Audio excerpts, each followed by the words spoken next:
That's where they live, up on the Lake Lanier. Lake Lanier is built on top of a pillaged black town that faced the threat of genocide and 20 displaced cemeteries. The man-made lake is built over several small towns, the most disturbing being a predominantly black town that was once known as Oscarville. In this town, there were many black Americans who lived, breathed, built families, and even owned land. And the black townspeople of Oscarville formed a healthy community, a decent living that consisted of schools, churches, and small businesses. Yet they lived in constant fear that a racial attack could happen at any time. In 1912, those fears became a reality when the black townspeople of Oscarville fell victim to a gruesome racial cleansing. Night riders came into town and forced every black citizen out with the threat of genocide. Some people, even the strongest of swimmers, have said it felt like somebody was pulling them under the water when they found themselves in Lake Lanier. And there are plenty who aren't even from the area who would tell you not to get in the water of Lake Lanier, mostly due to the rising popularity of its haunting past and its haunting present. If this nearly 58 square mile reservoir is cursed, then there's numerous reasons that you can point to as to why. In 1912, Oscarville was home to around 1,100 blacks, most of them, if not all of them, being freed men and women who settled here after slavery ended. They made their living by working in the fields or doing odd jobs for white residents in surrounding neighborhoods, and were successful in building churches, schools, and small businesses in their town. With the Atlanta race riots happening in 1906, there was still fear in the town that something could happen at any time. The community members were regrettably right. On September 5th, 1912, 22-year-old white woman Ellen Grice said that two men tried to come after her. But before they were successful, her mother ran them off. The Forsyth County Sheriff pinned 5 black men for this, which caused a stir amongst the black communities in the area. A vocal and local preacher named Grant Smith tried to appeal to the sheriff for the men, citing little evidence and that there was a chance that one of the men was actually in a relationship with Grice. This angered the local white community, so they came to the courthouse for Grant Smith, with horsewhips and other various things. And on those steps is where Grant Smith almost passed away. Tony Howell, one of the men, was accused and convicted. Shortly after this, false rumors began to spread that blacks were planning to do something to a nearby town. So white residents in the areas were loading up on arms and patrolling the towns. On September 12, 1912, 16-year-old Ernest Knox was accused of assaulting 18-year-old May Crow. She was found barely alive in the nearby Big Creek community. Searchers allegedly found a small pocket mirror belonging to Ernest Knox. They found him at home, threatened to hang him, and coerced him to confess. Knox and 4 other men, presumed to be his accomplices, were taken to a jail in the Atlanta area. A group of over 2,000 whites came to the jail and overtook it, hanging one of those men, Rob Edwards, from a telephone pole in the town square. Both Knox and another teenager named Oscar Daniel were found guilty. They were sentenced to hanging without ever having a fair trial, a sentence that was also against the law in the state at this time. And the Night Riders, an openly supremacist group, was formed after these events, with their main goal being to run every black person out of Forsyth County and beyond. Oscarville became the subject of their attention. Over 98% of its black residents were run out of town or slaughtered for not leaving. Black property deeds were literally given to white neighbors without a bill of sale or transfer. The Night Riders and their allies drove every black person out of Oscarville. They stole their land and left it a ghost town. The land would eventually be sold to the government, and in the 1950s, the Lake Lanier project was underway. The entirety of Oscarville and other small towns would be completely flooded underwater, and the reservoir would be named after Sidney Lanier, a Confederate. In total, over 50,000 acres of farmland would be washed away, 250 families displaced, and over 20 cemeteries left under the water. And to this day, it seems that what was left behind still has a story to tell. Hundreds and hundreds of people have passed away in this lake, with well over 200 of them happening after 1994. What that number doesn't include are also the amount of accidents that happen, both vehicular and boating in nature. On top of that, it's said that this lake is haunted. One of the legends is that the spirits under the water would try to pull you under. Roads, artifacts, and foundations have been found underneath the water, which also leads people to believe that there are souls tied to them forever. People also claim to have felt inanimate arms and legs underneath the murky water. And the most popular myth is the Lady of the Lake. The story goes that a woman and her friend were heading to Dawsonville in 1958. That car went off the bridge and into Lake Lanier. The woman who was driving the car was wearing a blue dress. And it wasn't until 18 months later when they eventually found that woman. She was allegedly missing 2 toes on her left foot and she had no hands. And people to this day still have stories about seeing this woman in blue on the bridge and throughout the lake. The deep-seated resentment for black communities started well before September 5th or September 12th, 1912. The Reconstruction era was very hard on black communities. These events just gave people a reason to do what they already wanted to do to black communities. Places like nearby Kalijah or Benson under Lake Martin in Alabama were never given the chance to survive. And that goes for Oscarville up under Lake Lanier as well. And the next time you go to Lake Lanier, just remember how it got there. A detailed look at what was beneath the lake in the past. But as Channel 2's Diana Davis reports, new at 5 rangers also think the maps have a future. These old dusty tubes were lying forgotten in a warehouse near Washington, D.C. Inside, 44 hand-drawn maps of the area around and under what is now Lake Lanier. The maps were going to be tossed in the trash. To Army Corps of Engineer Ranger Russ Lundstrom, they were like discovering buried treasure, giving a glimpse into part of the history of North Georgia. Oh, it was like Christmas for me. The maps show where local homes, cemeteries, even roads and railroad tracks were submerged when the Army Corps built Buford Dam and flooded what was mostly farmland. A small dam with a small pond is right here. This is the long-gone Dunlap Dam and Mill. The Army Corps was given the Lake Lanier project in 1946, 1 year after the end of World War II. The first parcel of land was bought from this farmer 2 years later. Groundbreaking came in 1950. It took another 9 years to complete the dam and fill the reservoir. Most of the structures shown on the old maps were torn down before the river was dammed up and the lake filled. These are what I think are chicken houses. A few relics remain under the water, including a half-mile racetrack. What's left of the grandstands was uncovered when lake levels fell during the 2007 drought. But back in the 50s, the river was only this narrow channel right here, and this is where the speedway is. Lundstrom hopes the Corps will exhibit the maps one day, not only for history buffs, but for the descendants of those who once lived on the land now under the lake. About 700 families were relocated to build the dam and the lake, and of course with that went all the farms, chicken houses, and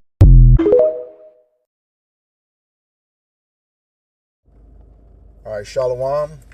We are the Hebrew Israelites from the Indianapolis branch of the Great Millstone. We're here to give all praises, glory, and honor to Yahweh, Ba'ashem, Yahushai, Ba'ashem, Rakakadash. Double honors to our apostles and elders of Great Millstone who rule well in teaching us this 100% truth. Salutations to them and our fellow Akim who labor in this truth week in and week out on the highways and byways. Also salutations to the hopeful elect of the scattered 12 tribes of Israel, scattered to the four corners of the earth that be like it to the speckled bird, also known as your Israelite foreigners and your so-called Negroes, Latinos, and Native Americans. To you, we say Shalom. Shalom. All right, just going to get right into it. This is yet again another installment of the camps, GMS Indianapolis camps for thy violence against thy brother Jacob series, which is going into all of these historical counts of the, atrocious nonsense that Esau Edom, the so-called white man who is the wicked, has committed against Jake since we've been on this U.S. soil. And our scripture for that is Obadiah 1 and 10, and it reads, "For thy violence against thy brother Jacob, shame shall cover thee, and thou shalt be cut off forever." And what this, again, that's talking about is the violence that Esau Edom, the so-called white man, he has put hell on the Israelites, since we've been on this soil. All right. And it says, now that this is coming out, it says that shame is going to cover you. And we're going into this topic today is Oscarville in Georgia, which is now Lake Lanier, where they marched Jake out of the city, took it over, and then flooded it and made it a river, Lake Lanier, okay? And once again, the same playbook.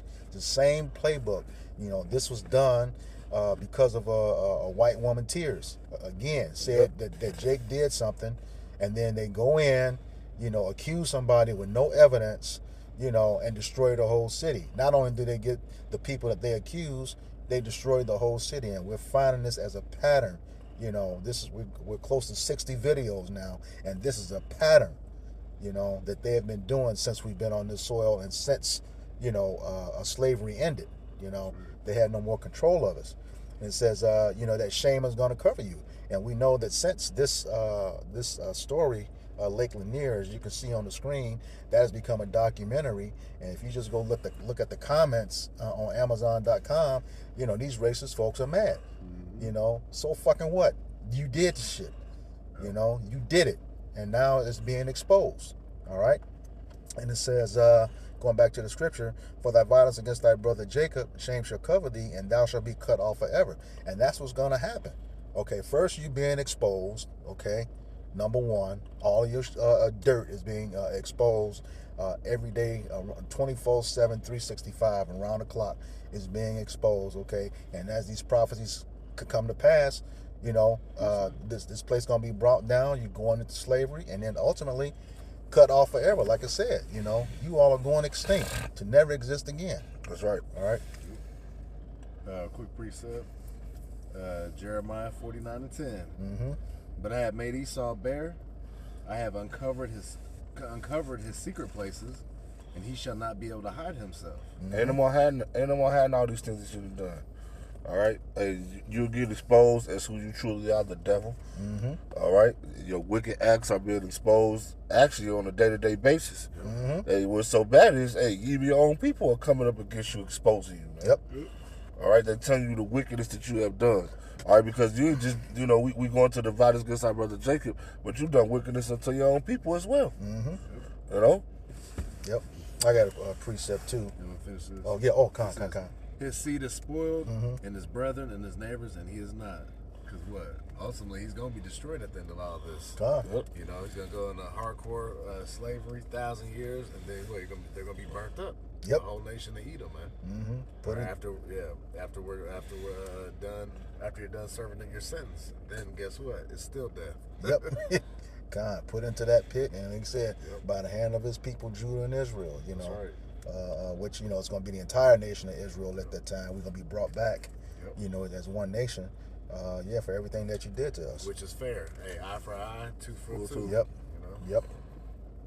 All right, that was it on that? Yeah. Okay, this is the book of Psalms, chapter 85, verse 11, and it reads, "Truth shall spring out of the earth, and righteousness shall look down from heaven." And how fitting, you know, that is, you know, our ancestors are under that lake, you know, as some of those videos show, whole cities, whole churches, you know, entire towns.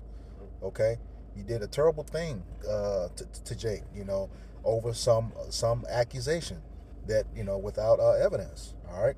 Yeah, because when you read it to the brother's going to put the attachment of the Wikipedia article, and then when you read into it, it says that the white woman was found unresponsive and barely breathing, but the first thing they thought about was the black community that was close to where she was found in. Mm-hmm. You know, it's the same thing we went into. You know, the same aspect of what happened in the city of Rosewood. Yep. Just covered that last week. Exactly. Same exact thing, man. You know, a woman gets battered, beaten, and raped, and the first thing they want to do is what? Blame Jake. And 95% of the time, you know, they know to stay on people. Mm-hmm. Just like if you ever seen the movie Rosewood, you know, towards the end, when they was trying to hang old boy, he said, "Well, you know, everybody know what you be doing. Everybody know what your wife be doing while you at work. Mm-hmm. You only want to act like you don't know." Yep.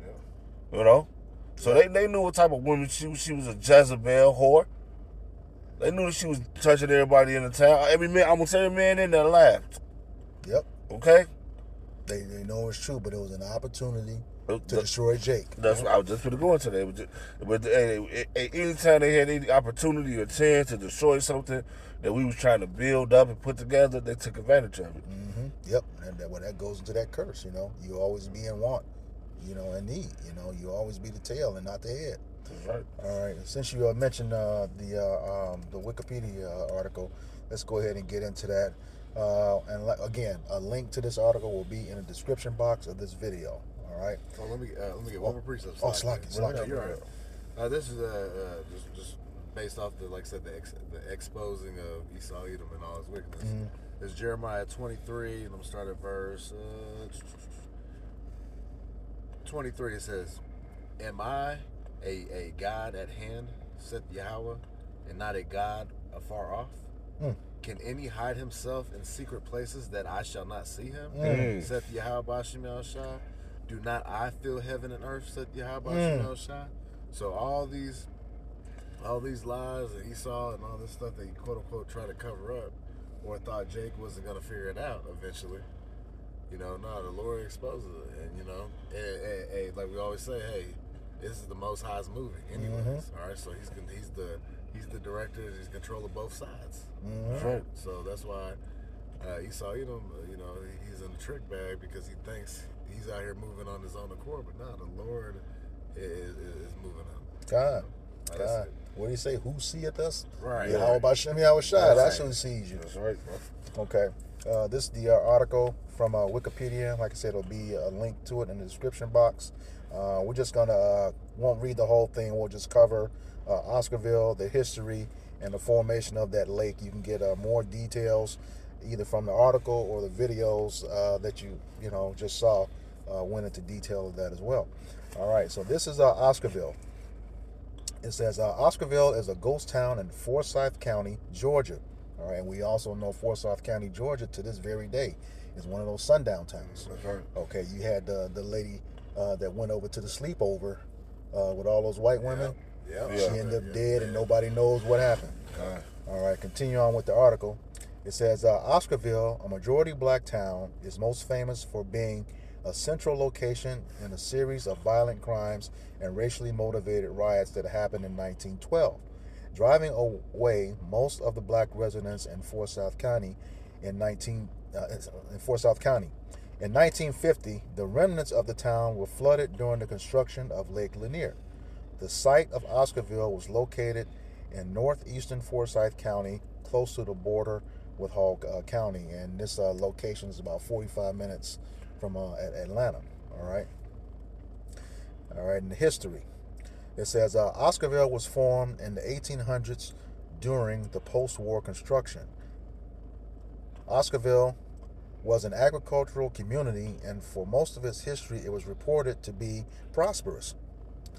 Though not all the residents of Oscarville were black, a large number were, and many of those residents had achieved higher economic growth than other black communities of the time.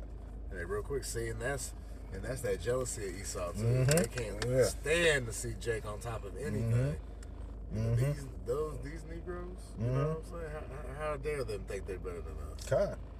I was gonna say you really gotta put this in perspective too. Slavery was just abolished, quote unquote, in 1865. Right. Okay, didn't become citizens until 1868. So you're looking at, this is 1912. Right. That's less than a generation Yep. after you've been in captivity since 1619. Yep. And you already surpassed them.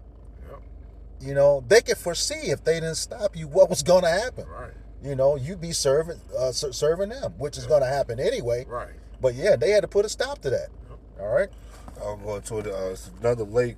It's not this one that I was reading up about too. There was a guy. He was slavery. He became a free slave. All right. He earned up enough money, and he opened up it's 5 major towns that got flooded, and he opened up. He was pretty much the startup of one of the towns. All right. And, they said he was so smart that he owned so much. He owned the whole town by himself. He was a Jake. Like they say, he was striving better than any other town around him. So just to back you up, yeah, Esau get mad, especially when Jake get the coming up and showing you, hey, I could do it without you. He had his own banks and everything, man. Which obviously, that was the thing. Like being separated from them was actually beneficial for us. Yep. Yeah. Yeah. We were off on our own, and to this day, we know that integration was the worst thing that happened to us. Yep. Okay, and it really wasn't integration, because when you integrate something, the two parts that come together still show a strength and a benefit. They can still operate independently. Yep. So what happened was, instead of integration, we were assimilated. Yep. Okay. All right. Let's getting back to the article under history. It says many of Oscarville's black residents had been freed from slavery after fighting in the Civil War. In 1911, Oscarville had approximately 1,100 residents, 58 of whom owned land. 109 residents rented farms, and many more worked as craftsmen in nearby towns such as Cumming. Other residents were employed as cotton hands. Oscarville residents were especially noted for their skill in raising poultry. All right, and then this is getting into the formation of the lake. Like I said, you can read the information on the two women that were alleged assaulted in this town, Ellen Grice, and the other one was May Crow. May Crow. Yep. All right. Then there's also a section about the attack of the Night Rider. So they said they displaced those people. No, they were forced out. Yeah. Okay. They were forced out, and they were told they brought them to a bridge that separated Oscarville from an all-white town. Okay. Cummings. Yeah, Cummings. Yeah. They brought them to that bridge and said, well, you can't cross over here. Either you're gonna swim or drown, and that's what happened to a lot of them. Yep. You know, the bodies are still under there to this day. All right. Man, if this is not the call or sign of the devil, then what is it, man? Yep. Sorry. All right, tell them that they couldn't go into that white town, so either you could jump in the water and die, or you try to come back over here, they were gonna kill you. Mm-hmm. So they had no choice but to pretty much kill themselves. Yep. The ones that couldn't swim. Yep. Go ahead. All right. And this is the formation formation of Lake Lanier. And it reads, in the decades following the 1912 expulsions, land that had formerly been part of Oscarville was gradually sold to the government. Well, what do you know? Okay. They asked in it again. Growing demand for water in surrounding cities such as Atlanta led to the development of plans for a man-made reservoir. Plans for construction of the Beaufort Dam were approved in 1947. The dam, situated on the Chattahoochee River, would regulate flooding and lead to the formation of Lake Lanier. The remains of Oscarville were flooded in the 1950s during the lake's construction. Named after Confederate veteran and poet Sidney Lanier, Lake Lanier was completed in 1956. Oscarville is supposedly one of multiple drowned towns beneath Lake Lanier. All right, that's a whole lot of drowning. Yeah. Okay, and then it's one that counts in one of those videos that the trees are still full height up under that thing. Come on, man. All right. Continuing on, local legend alleges that Lake Lanier to be haunted. One commonly claimed reason for the supposed haunting is the high number of drowning deaths, with over 500 deaths between Lake Lanier's formation and 2021. 200 deaths occurred between 1994 and 2020. Underwater debris, such as trees and buildings, contribute to this drowning rate. The abandoned structures at Oscarville were not demolished. All right, so there's still evidence of the city down there. Mm-hmm. The abandoned structures at Oscarville were not demolished before the flooding, turning the structures into underwater hazards. Another commonly cited reason for the supposed haunting is that several cemeteries were not relocated before the flooding. And as 2020... They did what they wanted to do, pretty much. They just flooded y'all out.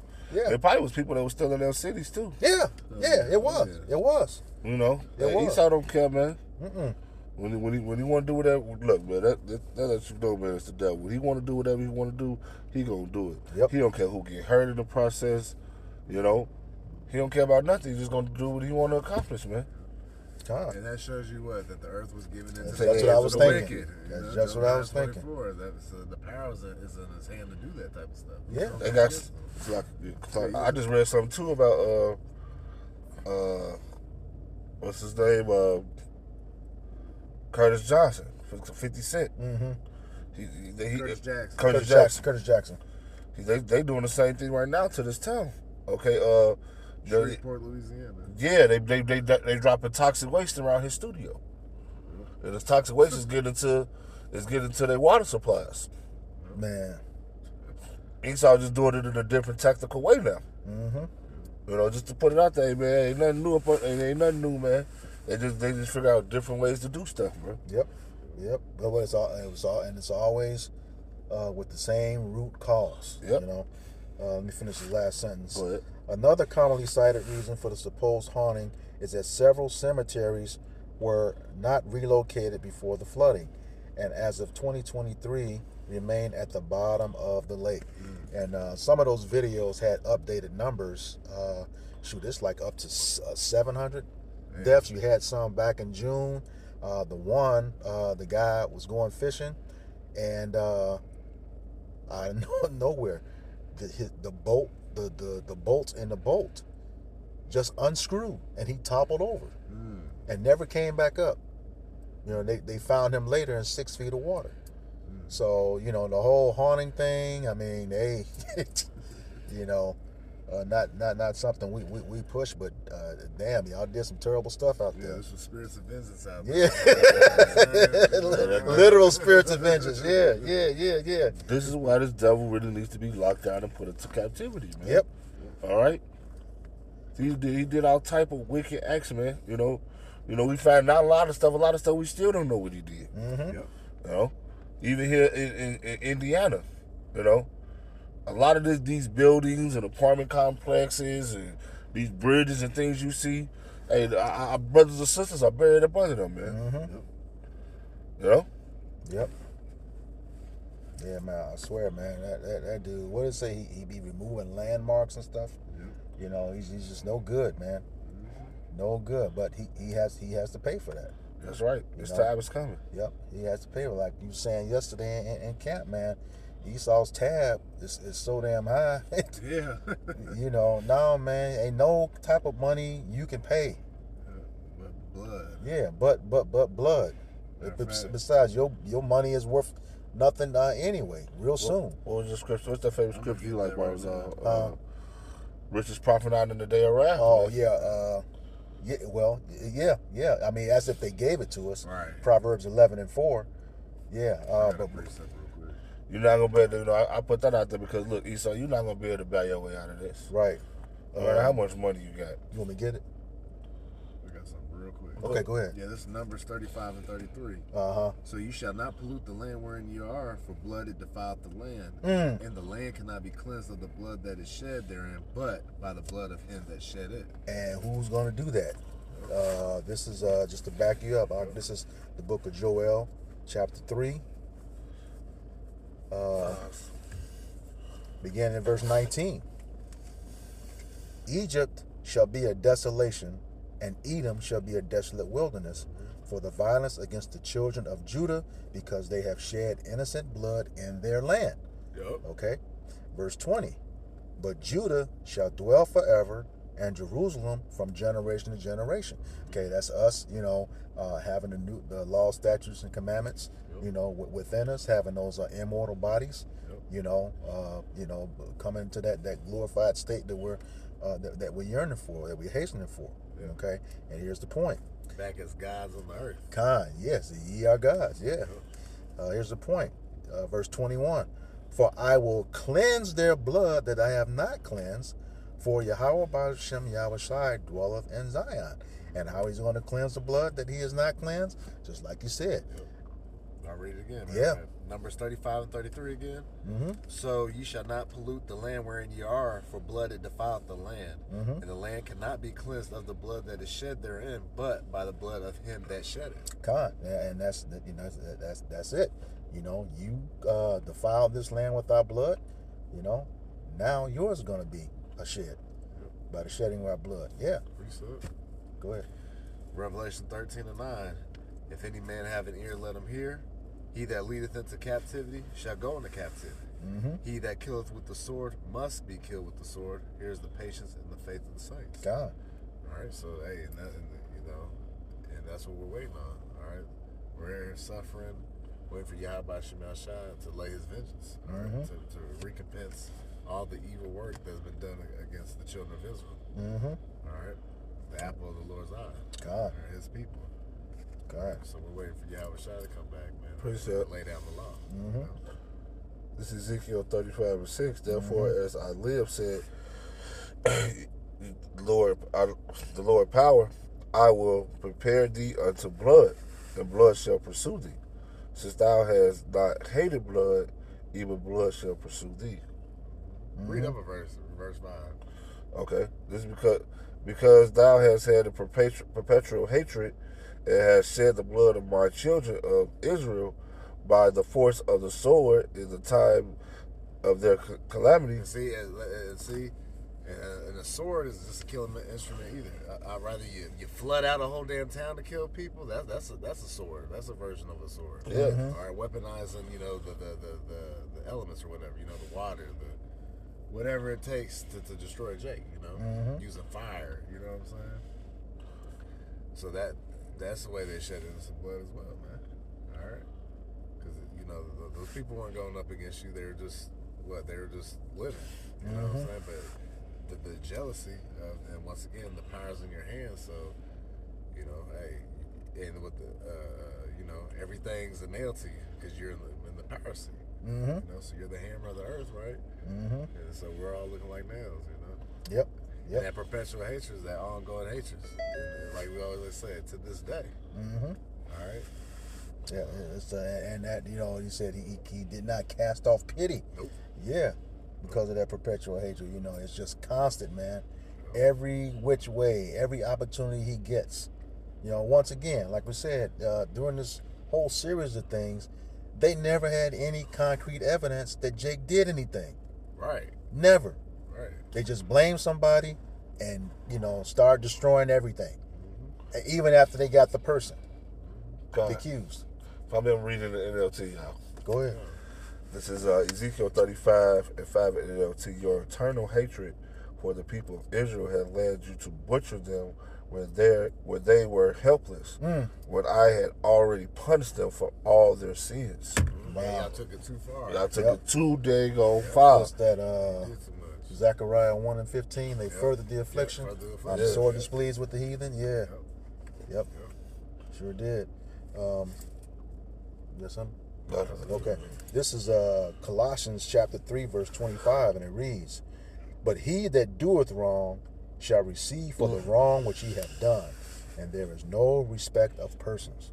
Okay? So you're going to get back, exactly what you did in righteousness, of course, from the nation of Israel. That's right. But just like you said, you shed our blood and defiled the land. Now we got to shed yours. Okay, and it's going to be done in righteousness because of what you've done. It says there's no respect of persons. So we ain't trying to hear the people of your ancestors of the day saying, well, we weren't there, we didn't have nothing to do with it. Yeah, you did. You are your ancestors. Yeah. Isaiah 14 and 21 says, prepare a slaughter for his children for the iniquities of their fathers. Okay? So you must pay. All right? Which one is that? In, I think it's Sirach, I want to say 41. The children, something about ungodly. Let me get that. Because of the sins of their father. I don't want to butcher it. I think it's Sirach 41.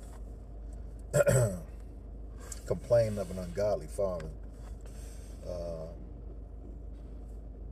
Yes, Sirach 41 and 7 says, the children will complain of an ungodly father because they shall be reproached for his sake. So that's pretty much sad, going back to that Isaiah 14 and 21. All right? Prepare a slaughter for his children. That's what that reproach is. Gonna kill you too, for what your fathers did. You have to pay. All right? Point blank, period. All right? Anything else? Yeah, that's all I had on that. All right. So with that, we hope this lesson was edifying for the elect body of the nation of Israel. Once again, going to give all praises, glory, and honor to Yahweh, Ba'Shem, Yahushai, Ba'Shem, Kakadash.